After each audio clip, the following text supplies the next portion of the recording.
My beloved soul, I know your place of weeping.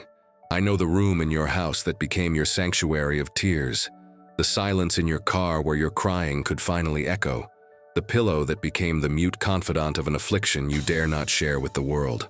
You have visited this place with a frequency that weighs upon my heart. It is the site of your pain, your loss, your disappointment, your waiting, and you, in your humanity, might have started to believe that this spot is destined to be forever, a memorial to your sadness. You look at it and see walls permeated with loneliness, the floor stained with despair, and you fear that this will always be your emotional legacy. What I am about to show you next could transform your life. Because I came today not to ask you to avoid this place, but to announce that I am about to completely remodel it. Your story will not end with you running away from your site of distress. It will culminate with you standing in that exact same spot, but not with tears of sadness streaming down your face, but with a smile of redemption that will illuminate everything around you. I decree over your life, you will smile where you only wept. What was the stage of your greatest pain will become the setting for your greatest testimony. What was the epicenter of your brokenness will become the source of your most resilient joy. I will not erase the memory of this place. I will redeem it. I will change it from a tomb into a garden. Before continuing the message, write this statement of faith in the comments. God changes my distress into joy. By doing this, you are handing me the deed to this place. You are granting me permission to commence the great work of renewal. Now, continuing the message, I invite you to no longer fear this spot. Begin to view it with a sacred expectation, because it is about to become your place of power. My precious soul, with a heart that still carries the memory of pain, you might ask, Father, why this process? Why allow a place of so much crying in my life? I want you to grasp my wisdom, which operates in layers that your vision sometimes cannot reach. Your place of weeping was not an accident. It was a field for sowing. You think your tears were merely salt water, a sign of your weakness. But in my eyes, every tear you shed in that place, with a heart turned toward me, was a liquid seed, a seed of humility, a seed of dependence, a seed of perseverance. You were not just crying, you were irrigating. You were preparing the deepest, most fertile earth of your soul. A garden watered only by superficial happiness produces fragile flowers, which wilt in the first heat wave.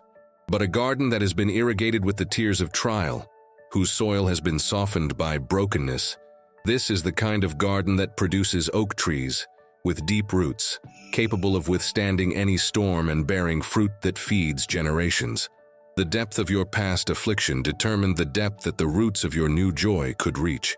I could not give you the robust, unshakable joy I have for you, without first allowing you to dig deep through your pain.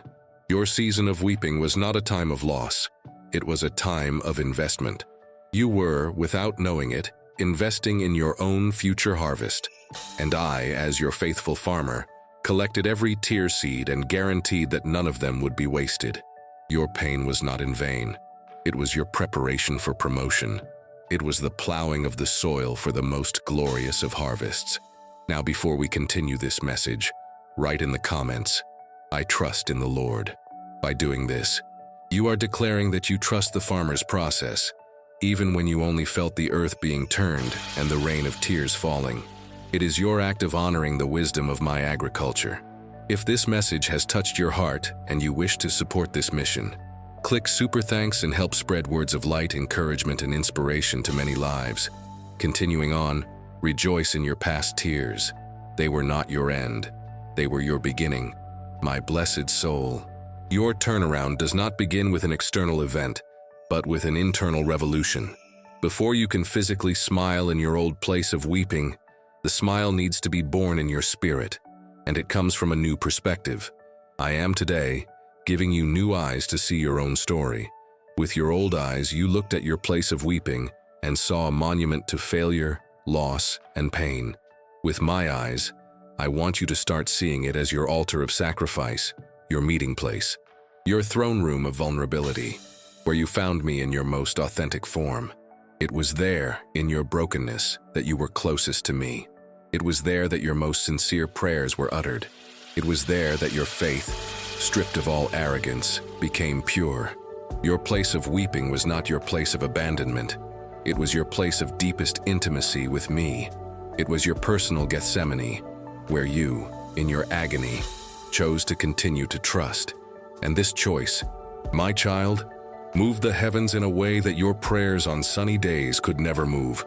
I am rewriting the sign on the door of this spot in your heart. Where it read, place of pain, I now write, place of birth. The birth of your new strength, the birth of your new compassion, the birth of your unwavering faith. I, your God, am sending you a special sign. The sign you have been waiting for is in this verse, Isaiah 61:3, which promises to give them a crown instead of ashes, the oil of joy instead of mourning, and a cloak of praise instead of a spirit of despair. This is the deed to your new garden. The ashes of your weeping are being exchanged for the crown of your joy. Write in the comments, I receive this message and I am blessed, and send love and protection to the person you love, declaring that God's joy is also replacing mourning in their life. If this message touched your heart, show your support with a super thanks and help spread this message of light. And before we proceed, let me guide you to something I have prepared to strengthen your faith even more.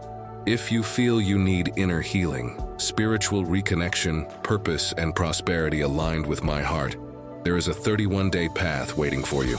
Each day of this walk was created so I can speak to you more deeply and personally. If you wish to follow this path, the link is in the description and the first pinned comment. Now, let's continue the message. If you haven't subscribed to the channel yet, do so now. By subscribing, you will receive your guide for the gardening of this new season of yours.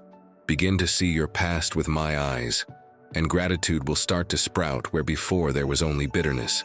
My beloved soul, for your new garden to blossom without hindrance, we need to pull out the last weeds. And the most stubborn weed, growing in the shadows of your place of weeping, is unforgiveness.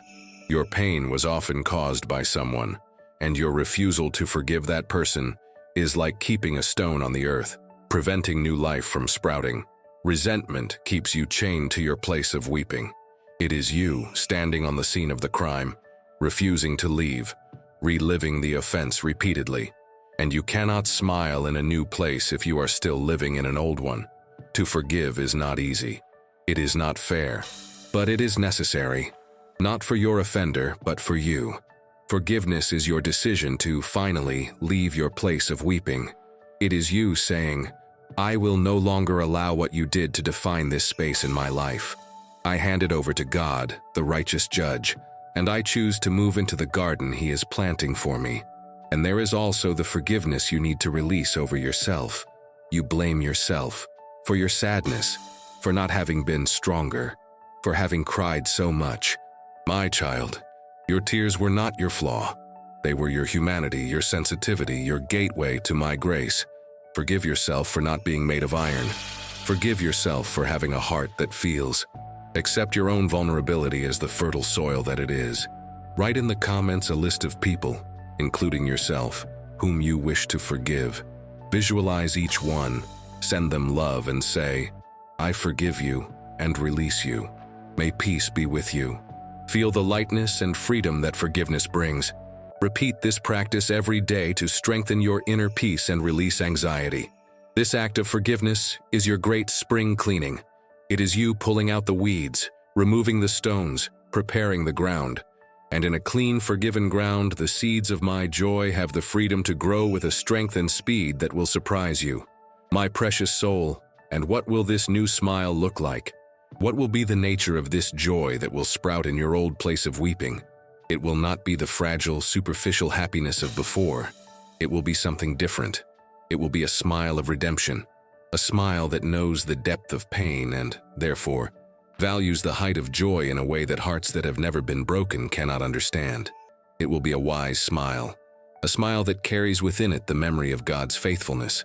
It will be a resilient smile, which is not extinguished by the first difficulty, because it is not born of circumstances, but of an inner source of gratitude and trust that was dug out in your nights of weeping. You will cry again in this place. Oh yes, you will cry. But they will no longer be the hot, salty tears of anguish. They will be the sweet, overflowing tears of gratitude. You will recall what was, look at what is, and the contrast will be so overwhelmingly beautiful that tears of joy will roll down uncontrollably.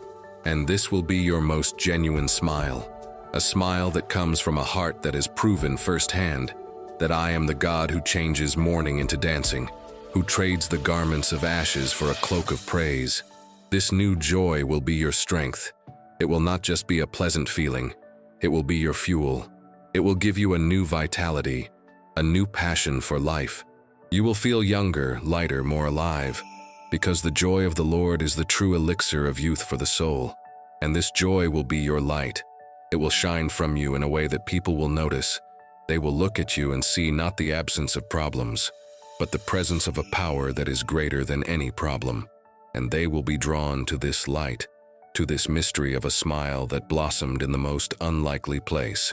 My blessed soul, your transformation, your new smile in the old place of weeping, is not a private event. It is a public testimony. It is a monument that I am raising in your life for all to see. A monument to my grace, my power of restoration, and my unwavering faithfulness. Your story will become a beacon. There are people in your world who are, at this very moment, trapped in their own places of weeping. They believe the same lie you once believed, that their pain is their final destiny, and they are observing you. When they see your smile, when they hear your laughter echoing from the same spot where before they only heard your weeping, hope will be born in their hearts. Your life will become proof that change is possible. Your testimony will not be, God took me out of my place of pain. Your much more powerful testimony will be, God changed my place of pain into my place of greatest joy. You will not need to preach. Your smile will be your sermon. Your peace will be your evidence. Your joy will be your proof, and you will become a guide for gardens. You will have the authority and the compassion to take someone's hand who is amid the ashes and say, I know what it's like, but let me show you what the gardener can do with this soil. Look at my garden. Yours can also flourish. Share this video with 2 dear people who need this message of hope and faith. Let's build a chain of love and mutual support together. Leave a comment with a prayer of faith and hope. A simple Lord, may my smile be a sign of your hope for the world, is a prayer that aligns your personal victory with my purpose of redemption for everyone. What the enemy intended to be your memorial of defeat, I am changing into your platform for ministry. Your greatest wound is becoming your greatest weapon. My precious soul, how do you cooperate with this work of transformation? How do you cultivate this new garden? Your new life is one of intentional celebration. Your first practice is to visit your new garden. Do not avoid your old place of weeping anymore. But when you go there, do not go with the old mindset. Go as a gardener. Go to water, to celebrate the growth. Associate this spot from today onward, no longer with pain, but with gratitude. Make it your place of praise. Put flowers there. Play music of joy. Physically change it into a reflection of the transformation that is happening spiritually. Your second practice is to speak the garden's language. Stop telling the story of your pain as a tragedy. Start telling it as the story of a great victory of my grace. When you talk about your past, do not end with the description of the pain, but with the celebration of the redemption. Your words have the power to solidify your new reality. Your third practice is to live from joy. Joy now is no longer an occasional visitor. It is your permanent resident. Make choices that nourish this joy. Surround yourself with people who celebrate you. Engage in activities that make your heart sing. Your joy is not a luxury. It is your sacred responsibility, your way of honoring the work I have done in you. Visiting, speaking, and living. These are your maintenance practices. They are not an effort, but the spontaneous expression of a heart that is being overwhelmed by the sweetest and most resilient of joys. My beloved soul, we have reached the end of our time of uncovering and the beginning of your flowering season. The decree has been released. The promise has been sealed. Your place of weeping has been officially reopened as your garden of joy. Together, we have seen the sacred purpose of your tears as the sowing for your greatest harvest. We cleared the ground with forgiveness and rewrote the story with the perspective of redemption. You glimpsed the beauty of your new smile and embraced your calling to be a beacon of hope, and you have learned the practices to cultivate this new and glorious reality. Now your story of pain is no longer your burden, it is your treasure. It is the irrefutable proof of your resilience and my faithfulness. For my part, I promise you this: I will continue to water your garden. I will protect it from the pests of discouragement. And I will make it blossom with colors and fragrances that will far surpass your boldest dreams. Your joy will not be fleeting. It will increase from glory to glory. Your part, my child, is simply to continue to be the faithful gardener. It is to take care of your joy. It is to celebrate your transformation. It is to share the fruits of your garden with a hungry world. Leave this meeting of ours with a new step, a dancing step. Your season of mourning has ended. Your season of celebration has begun. Your old place of weeping awaits you, not with the memory of pain, but with the invitation to your first and most significant smile. Go and smile. If this message resonated with you and your situation, write in the comments, "Where I wept, I now smile by the grace of God." Your words strengthen your faith and also light the way for others who need this light. Share your experiences in the comments. And before we close, I need to guide you to something I have prepared especially for you. I have seen your search for inner healing, for spiritual reconnection, for a new purpose, and for prosperity that comes from my hands. None of this is by chance. When your heart cries out, I open pathways. That is why, through this channel, I have set before you a guided 31-day path, a process where, daily, I can speak more deeply to your spirit. This is not just an ebook. It is a road to restoration, alignment, and growth, created to strengthen your faith, renew your hope, and open doors you never imagined. If you feel this calling, access the link I have left in the description and also in the first pinned comment of this video. Begin this walk of healing, reconnection, purpose, and prosperity today. I will be with you on every page, guiding your steps and illuminating your way. If this message touched your heart, like this video, and subscribe to the channel to continue receiving my word. Thank you for being here, and I will see you in the next video.